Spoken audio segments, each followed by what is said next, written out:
Welcome. If you're a woman who has a sense that there's more out there for you, you're in the right place. I'm Whitney Baker, host of the Electric Ideas podcast. Somewhere along the line of work and kids, life carried on, but I lost track of my truth. I'm on a reflective journey, and that's what this podcast is all about. Each week, I interview a woman who is lighting her own path and offering others hope. Before our conversation ends, we'll share a reflective question for you to explore. Sometimes all we need is a jolt, a fresh idea, an aha moment that connects us to a sense of possibility. This, my friends, is what I call an electric idea. Welcome back to Electric Ideas. I'm your host, Whitney Baker, and I'm really excited to share this episode about sleep because it's something I nerd out about and read about. I think it's super foundational to our wellness. So we all know sleep is important, just like we know exercise is good for us, but let's be honest, when life gets busy, sleep is often the first thing to go. But what I also know can be so frustrating for the modern woman who is trying to do her best is that when we get stretched a little bit and a little overwhelmed in life, we need sleep the most, but that's when we struggle with falling asleep or staying asleep. So my hope is that this episode will not only inspire you to prioritize sleep, but also give you some realistic, practical tips on how to sync back up with good habits to support deep sleep. Today's guest is Nicole Shallow, and she is here to help us do just that. Nicole is a board-certified behavior analyst, and she specializes in sleep support, including for people who suffer from anxiety. Nicole's passion for this work is deeply personal. She struggled with her own sleep challenges, like anxiety around falling asleep and frequent night wakings. So she really understands firsthand how sleep struggles can impact daily life. Coincidentally, at the time of this interview, she's a new mother. So she's grappling with the reality of not always being in control of her sleep as well. I know Nicole and I would both agree that we need to be self-compassionate as women when it comes to our sleep, especially if we're in a phase where somebody else in the household is waking us up in the night. There are a lot of practical things you can do to support your sleep pattern and environment to promote better sleep. I know you're going to have lots of takeaways from this episode. Let's get into it. Nicole, welcome to the show. Thanks for having me. I have a pretty wellness-forward, educated audience, and I think we all know at some level that sleep's good for us. But you've said that sleep is like the dishwasher for the brain. And I found that very intriguing. I was wondering if you could start there and just kind of remind us what happens to our brains during sleep. Yeah. So when we're sleeping, that's when our brain is actually recovering from everything that happened that day. The neuroconnections are being made. It helps us find clarity and our brain feels more clear and ready to get going the next day. So throughout the day, there's buildup. We're working, our brain's on. Overnight, it's actually more on. Everything else is sleeping. Our brain is alert and washing everything out. And that's one of the most powerful things I feel around sleep. And for me, not having a lot of sleep right now because I have a young one and the first 8 weeks of newborn life, I really felt that pressure, the sleep pressure, the eyes, the burning behind the eyes, my brain and clarity was just not there. So I was like, I can see how this can be really struggling for moms, new moms or people who struggle with sleep or have night shift and all those things. And with the brain, and I wanted to just touch base around it is for all of our learning. Like we learn every day. And if we're not sleeping, what we're learning doesn't really stick. I work a lot with children, and that's where my passion for sleep really started. For myself, but then realizing, oh, wow, like these kids that I support aren't sleeping well. And we're trying to teach them things during the day, but they can't retain it. They're not retaining it. We're also seeing like behavioral dysregulation and everything like that. And I wondered why. And it is because of the sleep. Yeah, I think it's really interesting that you are a behavior analyst with this expertise in sleep. Mm. One of the things that I think a lot about with my sleep is wanting other systems to feel like they're in rest mode so that when my sleep is happening, it can actually store in the brain. I'm not using the right words, but like store files in the brain and repair my body. I've become more aware in my adulthood of how digestion and eating closer to bed, which is I know is a habit a lot of people have, can negatively impact sleep. Tell us about that. Yeah, personal experience. So eating before sleep, if you're constantly eating always before sleep, it can wreak havoc on your digestive system more. You may develop allergies over time because your body overnight, if your stomach is full and your digestive system is trying to process everything, it doesn't get to rest. So think about that being on all night. And then as soon as you wake up, you have breakfast and it's on again. It doesn't have that chance to recover, flush everything out, get reset for the next day. Eating before bed, and I see this again working with children and even like looking at my own son, like he eats right before bed, but that's like what babies do. That's kind of different, but it shifts at some point. And we don't need to eat before bed. However, it can help us fall asleep faster depending on what you're eating. If you're getting a bit of a sugar crash, you can feel a bit drowsy and it can be an assistant to falling asleep. And it can feel really nice to fall asleep with a full stomach. And if we fall asleep with a full stomach, you may wake up hungry and then you may eat in the middle of the night, fall back and sleep. And it becomes this dependency, which is unhelpful because, first of all, it causes you to wake up. And then you have to go to the fridge. And if you notice that you go to the fridge, have something to eat, and you fall asleep right away, it likely is just a dependency. So if you can fade that to giving yourself like 2 hours before bed, that can be really helpful between eating, even longer if you can make it. Okay, so trying to make sure we're not eating within 2 hours of bed. And I just want to call out that this is probably eating anything, like even a healthy snack or snacking. I don't think many women are like trying to have their full dinner, then get in bed, but eating is eating, right? Yeah, eating is eating. And it's about how can you give yourself some space between the eating? Like I have worked with families where culturally it is normal to eat a lot later. And so it's noticing, is this interrupting me? Am I noticing signs of digestive issues, sleep quality issues? Am I waking up hungry? That may be a place to explore a little bit more. What are some of the other day-to-day behavior patterns you see in more of your adult female clients that maybe unknowingly wreak havoc on their sleep? Sitting and not moving as much. So I think a lot of the work that, like personally, I work at home and I know there's a lot of people who work at home or they work in a desk or they work in like an office space. And if you're not getting that movement and you're not getting that daylight, it can impact the quality of the sleep that you have. Those are definitely two big ones. Eating enough, I think that can be a real big one, especially if you're so busy or get hyper focused and really engaged in the work that you're doing. You may forget to eat lunch. And then now it's like 3 o'clock, headache, or you go for coffee and you engage in behaviors that may impact your sleep, but you're not really conscious of it. Yeah, that's one thing that I feel like you talk a lot about that I think is an interesting distinction because a lot of people think about their sleep as what happens at night. But I feel like you talk about how your kind of micro habits throughout the day is what's really going to impact your sleep. When you're not in newborn mode and you're out of that phase, what are some of your personal non-negotiables for making sure you get the right quality of sleep?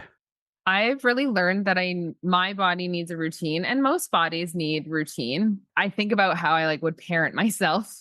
Okay, in the morning I always have a morning routine that involves some really healthy sleep habits is getting up, having a glass of water, movement, and like always go outside, go for a walk. Now that's something big that I do. I have a dog, so that helps. I kind of have to.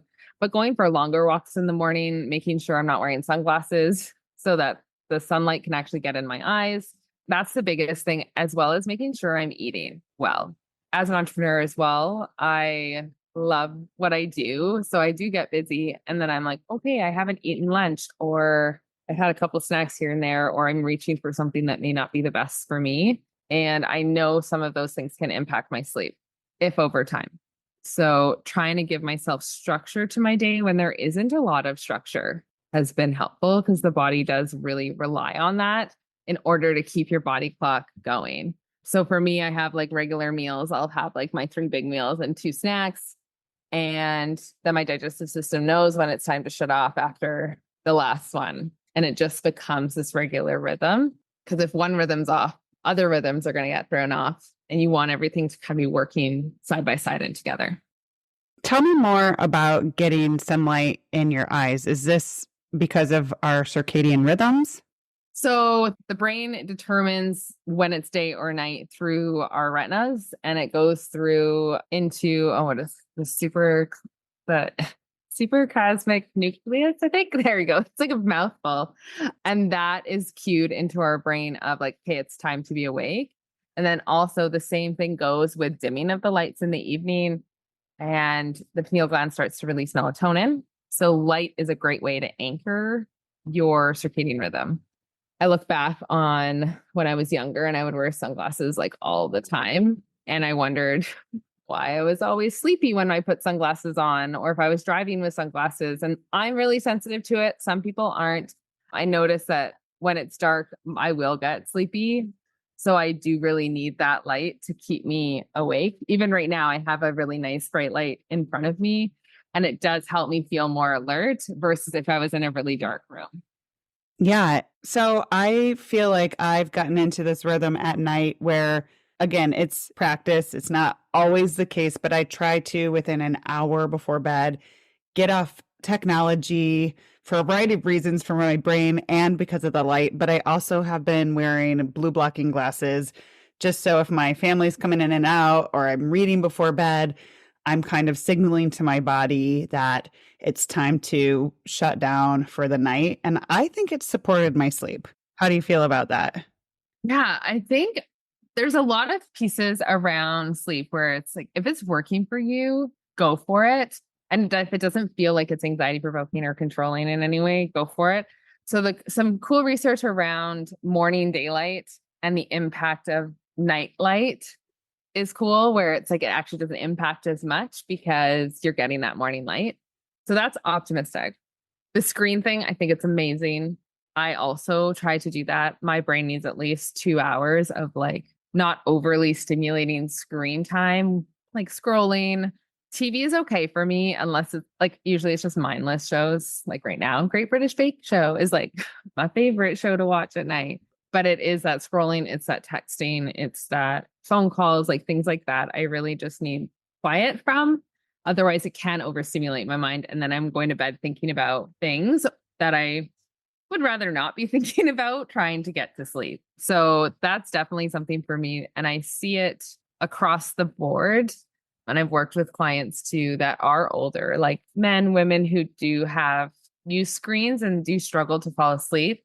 But that discomfort of laying in silence can be tricky. So it's finding a replacement like reading can be helpful. That's interesting. I want to get into that more because I surveyed my community because I like, Yeah, sleep's a big topic. And it is. the number one thing that they were interested in learning about is what to do when they get in bed, they lay down, and their head is just spiraling. Again, when we see things at night, I always want to say, what's going on in the day? And I always find out more about that. And it's recognizing, is there a pattern of days or experiences that I have in my day or stress maybe that triggers more of these ruminating thoughts? Is your brain prone to that, which a lot are? A lot of people are prone to that worry. I can see that as a mom. It changes, but when you have kids or when things life changes happen or on the horizon, and it's how do we work through that? So there's a couple options and ways to support families or people that I work with who struggle with that. And it's when you look at not being able to fall asleep, you may look at what's bedtime. Am I going to bed too early? Some people go to bed too early wanting to get more sleep, but their body's not quite ready. And so pushing bedtime a little bit can be really helpful so that you're really tired when you do get into bed and start to create an association between lying in bed and falling asleep instead of lying in bed, worrying about stuff, and then hopefully falling asleep. Because sometimes the bed can now signal, okay, it's time to worry. It's time to think about everything that happened today. We don't want bed to signal that. We want bed to signal going to sleep and winding down. So it can be helpful to extend your, like, move your bedtime, sorry, a little bit later. And then even doing some practices that may help you become more mindful. Some people find journaling really helpful.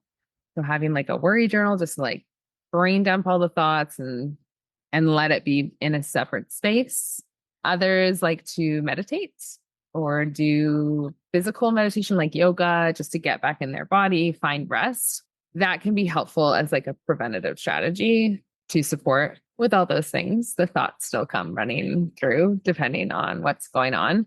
So, what kind of tools can you do during your day to help you manage that at night and learning to let go of your thoughts, watching them like clouds passing by, but not hooking in and grabbing something and just letting it go. It's easy to get hook in and then you notice the thought spiral and it's harder and harder to get out of it. So practicing that during the day, on your walks, at work, with people. Is this a helpful thought? Is this not a helpful thought? 98% of our thoughts are likely unhelpful and no need to actually solve or fix them. We can just notice them. And that's a really good first step. If you wake up in the night and that happens, I think that's always a tricky one. There's two different frames of thought around it. One is from like an acceptance and commitment training therapy approach, where you actually just lay in bed and practice your mindfulness and just trust that you're still resting. That can be tricky for some and it can cause frustration and discomfort. I know personally I've tried both and it really depends what's happening for me at night. Another one is to get out of bed and do something really quiet or calming, 20 minutes, see if you're tired, and then maybe go back to bed when you're starting to feel a bit sleepy. This is to support that stimulus control of bed being just for sleep and not for being awake and that kind of thing. So two kind of avenues to explore there. Yeah, that's a lot. So I want to reflect a little bit of that back to you. So, number one, with women who get in bed and all of a sudden it's like, go to bed, and they haven't really maybe given themselves a chance to pause during their day or stop from the doing and just be a little bit during the day. I think that's where I align with you in terms of like, how do we expect our brains to just shut off all of a sudden, especially when I know that there's certain times with women, especially women who are trying to juggle families and work. There was a time in my life where after I got my babies down, I'd log on and I'd do another 2 hours of work because that's the only thing that worked for me.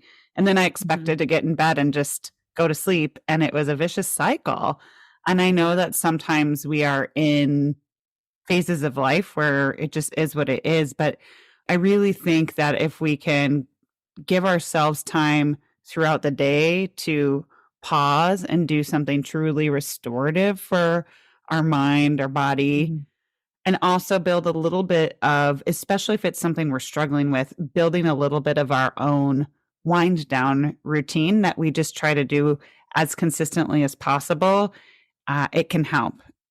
So I just wanted to reflect that back. And then when it comes to waking up during the middle of the night, I feel like that's such a tricky one. I'm serious about my sleep habits. And I always say the only reason I'm not going to get sleep is because I made a conscious choice to go dancing or something like that. Totally. Yeah. Like conscious choices. You gotta live. But on nights when it's like the most aggravating when you like turned in on time and did all the things and you wake up in the middle of the night and you're like, no, and you have that spiral. So I'm kind of digesting what you're saying is there's two different thoughts and you probably have to try on for size what works for you. I do like that idea. Like sometimes I feel like sometimes just having that mindset of like, it's okay. I'm still resting. So this is still good. And doing kind of like a gentle body scan is something that will help me just not start getting into an anxiety cycle about, oh, I'm not sleeping. And now I'm not sleeping because I'm worried about not sleeping. Yeah, exactly. Yeah. And then if you have an alarm clock, like that makes it even worse when you're like, I have to be up at 5 a.m.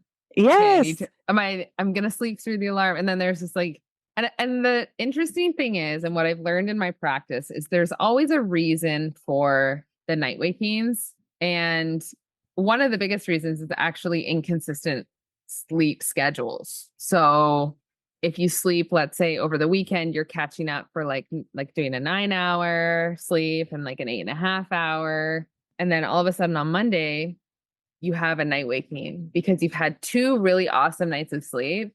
And now you have a night waking on Monday and it goes up and down and you can start to see some patterns. It can feel like it's coming out of the blue. But what I've seen is once I put it on in data and I see the data, there is a pattern. It's usually 3 or 4 nights really great sleep and then a dip, night waking.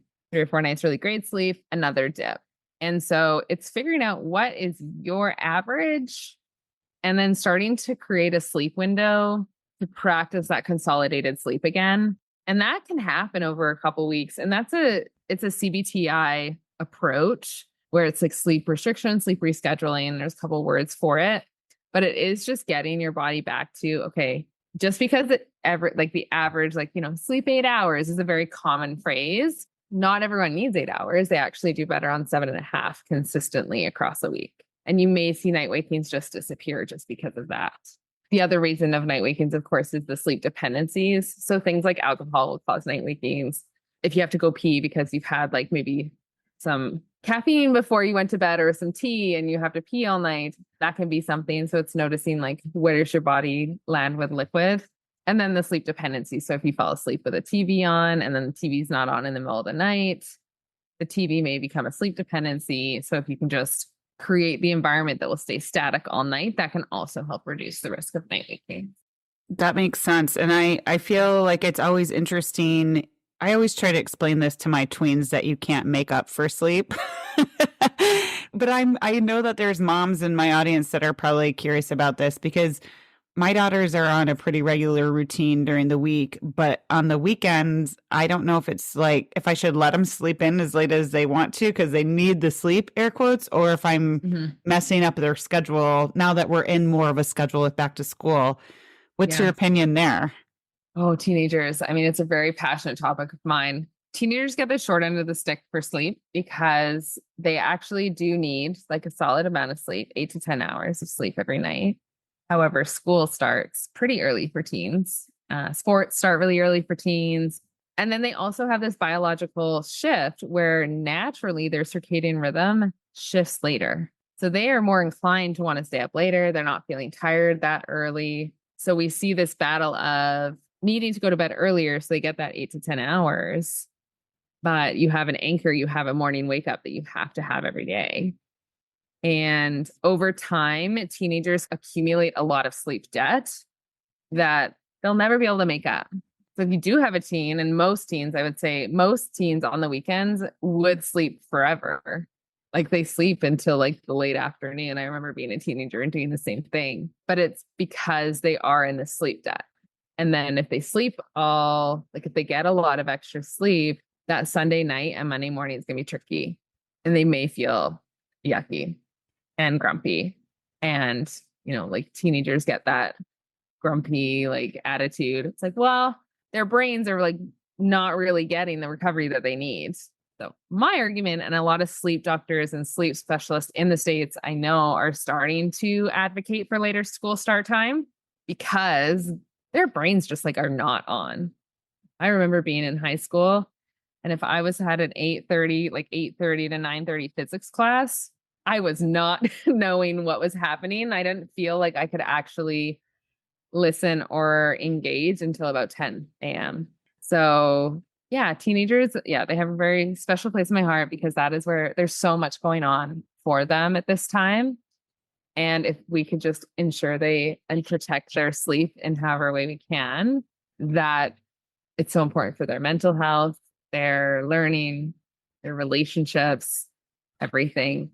Yeah, it's so interesting because it's a topic that's been really loud for me since school started. Families talking to me about their teens, especially teens who love to be on like YouTube or love to be communicating and socially connecting online through video games. And it's messing with their sleep. It's causing a lot of sleep displacement. And it's like, how do we shift it? Yeah. Well, I hope that we can model first of Yeah, all, that in our is own that is the homes. first thing. Hmm. And Yeah. also, practice putting the devices in the hallway. That's what I mean, my kids don't even have phones yet, but that's what we're working on. And Yeah. it's annoying to be like, I'm ready to be off technology. So I want to make sure your tech's in the hallway. And it's become such a habit that it's not a battle. And it just gives me peace of mind. Hopefully they're not on it anyways then, but you never know. Well, it's just teaching them, like future them, a healthy relationship with technology, I think. Because technology is not going anywhere. It's Yeah. just a matter of how we create that healthy relationship. And you're right. It starts with us, starts with parents, and starts with modeling. I want to talk a little bit more about quality versus quantity of sleep. I've read at certain times when I'm really getting curious about my own sleep that the most important hours of sleep for many people is that time between 10 and 2. And I'm sure everybody's unique. And I don't want to stress any moms in the audience out that they're not getting these windows. But I thought it Mhm. was important because some of these like phases of sleep are important for physical restoration, muscle repair, immune function, so many Oh, things. yeah. So, what do you have to say about that? Again, like you said, it depends, right? Like if you're feeling great and you go to sleep at midnight and you wake up at 8, 8:30 every day, then fantastic. But for women, I would be curious about the hormone shifts, like how your body is all day. Like what is your schedule? And what if you're going to bed too late? Are you throwing things off? Is this going to impact hormonal health, which then perpetuates sleep difficulties? Again, like a lot of the things that come from like I have experienced these and then I've researched it because I'm like, what is happening? But for women too, like sleep is the ultimate hormone regulator. And if we're not sleeping properly, things can start to go awry. And over time, it may look like health concerns. So finding a routine, yes, about 10, like technically our bodies evolutionary wise, like we should be falling asleep after the sun goes down a few hours and getting up when the sun comes up. Like that's kind of the goal. And that's what our bodies were made to do, sleep longer in the winters, shorter in the summers. But we are still tied to like these outside schedules and outside expectations. But going to bed a little bit earlier, you may notice better quality sleep.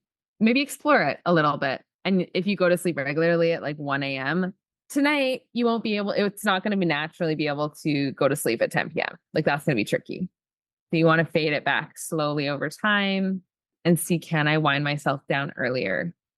And a 2 hour window of like wind down regulation time before bed, you may start to see you're actually feeling tired around 10. If you start that process of getting the screens off around 8, doing some self care, whatever that looks like for you, and winding down, you'll probably be tired because you're bored enough to go to sleep.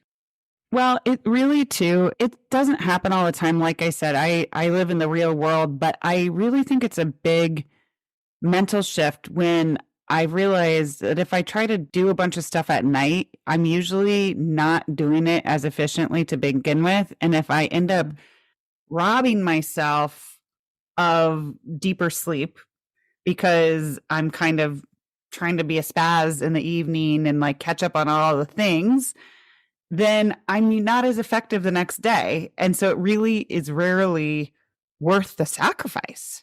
Does that make sense? Oh, yeah. And I can relate. It definitely does not. I did try that. Oh, yeah, the baby's gone to bed. I still can go and do some work things. That was not a good idea for me because, yeah, you can't wind down. You can't.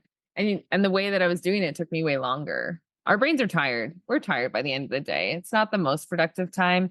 However, some people do argue that they are more productive when the sun goes down, but usually that may be a sign of something else going on during the day. Like what's interrupting your day? Like what's taking your time during the day that you can't put that why you're putting more time for you and those tasks at night. I'm wondering if we don't get a good night's sleep. I love a good nap. I'm not gonna lie, and I usually set my timer. This is like you said, we it's kind of something we all have to explore. Mhm.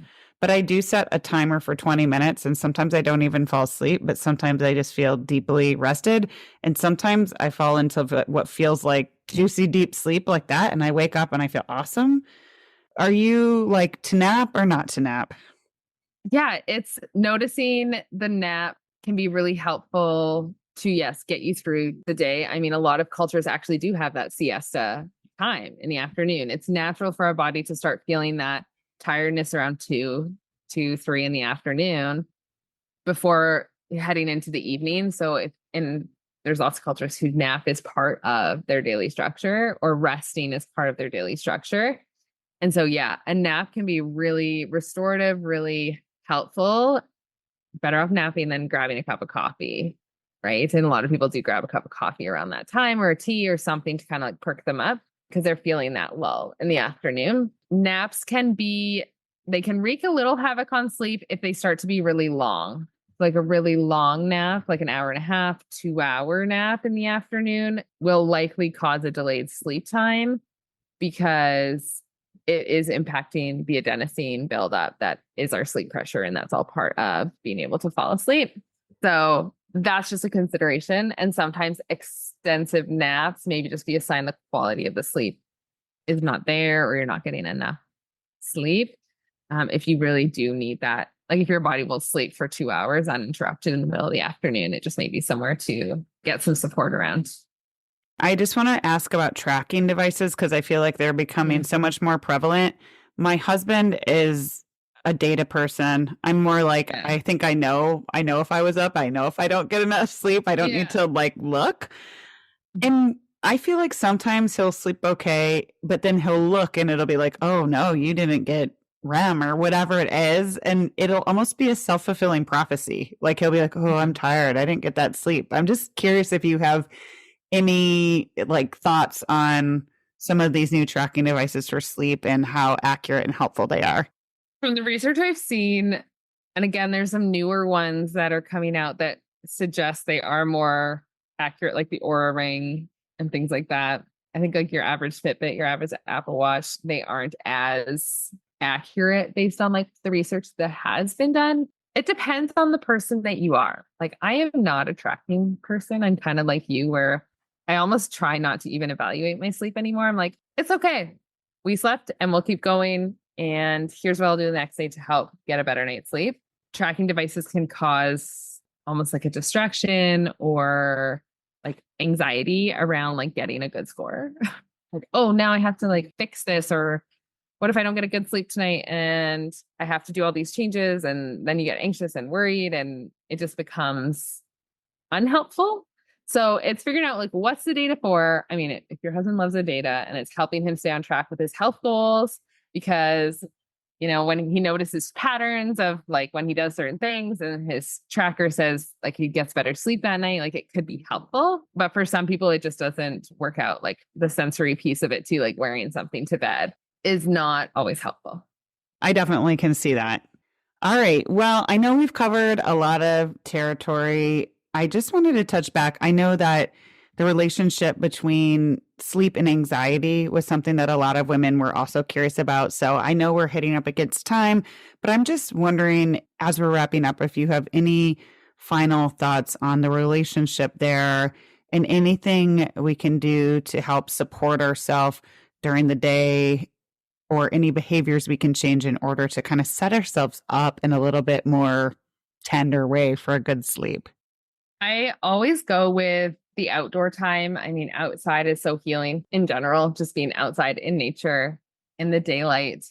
It can really support just regulation as well as help us expend the energy we need to in order to feel tired and improve the quality of sleep. Another one is really just connecting with things that align with your values every day and the people that you want to spend time with. That again, it just allows for that calmness, that quiet, that I'm not missing out on stuff. So I go on social media to connect and do all these things. So I always suggest that connection point. If it's with a partner, if it's with your dog, if it's with, your other pets or a friend, just allowing that connection because we are in such a world of over connection, but sometimes there is that disconnection. So it's all part of that regulation piece. And then just doing things that serve you throughout the day so that at night, it's not the time where you're procrastinating bedtime to do all of that because it is the only time that you get for you. How can we embed that during our day? Love that. Is there anything else on your heart in the area of sleep for women who are just trying to sleep better because they know it's going to support all of their life aspirations? Anything else on your heart you want to share? I think it's reaching out, like communicating and sharing experiences can be so helpful. I am always open for people to reach out and just share their story, or if they're not sure where to start, because there are things to look out for. And sometimes that gets missed in your typical appointments with certain people. Like sometimes like I know here it can be really quick and sleep doesn't always get top priority. But it's like, where do we even start? And I think that's the biggest piece for sleep is just finding a small action step, a small starting point that will help you get on your way. Yeah. I always end with a reflection. So, in this area of sleep hygiene, sleep wellness, I'll put it, Yes. what's one question we could be asking ourselves more? I think it's how am I taking care of myself? And I always ask myself, like, how would I take care of a child in this situation? Because we really focus on getting kids to sleep better. And how would I parent myself in this moment? What do I need to be supported right now? And how can I be taken care of? And then noticing how sleep shifts when that starts to be a bit more in balance. Lovely. Thank you for the generous offer for people to be able to reach out to you directly. Where can we find you, follow you, and learn more? Yeah, I am most active on Instagram and LinkedIn at Your Behavior Gal or Nicole Shallow on LinkedIn. And there's a mailing list, which sleep tips. There's some stuff on the website as well, like different blogs and information on there. And then also happy to just book a discovery call on their sleep journey. Wonderful. All right. Well, this was so great to connect. I really appreciate your time. Thank you so much. Thanks, Vinny. I'm so glad you joined me today. If you're looking for more, feel free to connect with me on Instagram at @WhitneyWoman. And if you enjoyed the show, I invite you to support me by leaving a review or sharing it with a friend. Hope you have an inspired day.